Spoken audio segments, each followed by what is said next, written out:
একটু নামাও। টুলটা নিলে তো হবে না ভালো করে। পাখি মার জন্য টুলটা নিয়ে আয়। তোর মেয়ে যাবে। পাখি পেপসিটা ছাড়, মার জন্য টুলটা নিয়ে আয় যা।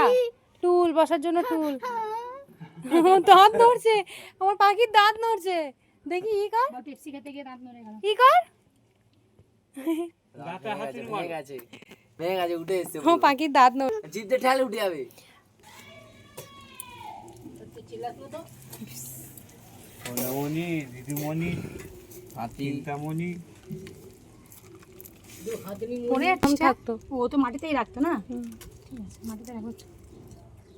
আগে দিয়ে বলিস না, আগে দিয়ে না দেবে দাঁত থেকে। হ্যাঁ শালা। দে নরম মাটি করে দে। এই তো না বাবা আমি টান দিলে দে। লেগে যাবে। দাদা একটু মাটি দিয়ে দে। জয়েন্ট হয়ে যাবে। তুমি কি করে চওড়া করো, এটা চওড়া। একবার কি হলুদ বাবারে বাবা, আমার মেয়ের দাঁত ভেঙে গেছে, এই দেখো দেখি।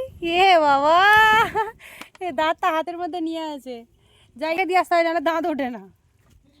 কলা গাছে উঠে দাঁতটা ফেল, কলা গাছে করে দাঁত ফেললে দাঁত না এসো না, ইঁদুরের গর্তে দিয়ে আসতে হয়।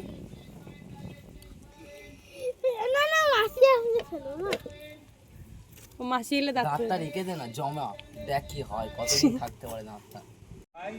তো দেখো এই যে আমাদের উনুন, মাটি বলতে অনেক চেষ্টার পরে এইটুকু করতে পেরেছি। হ্যাঁ ঠিকই তো আছে। এখনো পুরোপুরি হয়নি, পাশ দিয়ে মাটি কাটা এখনো বাকি আছে, এতটুকুই করে রেখেছি।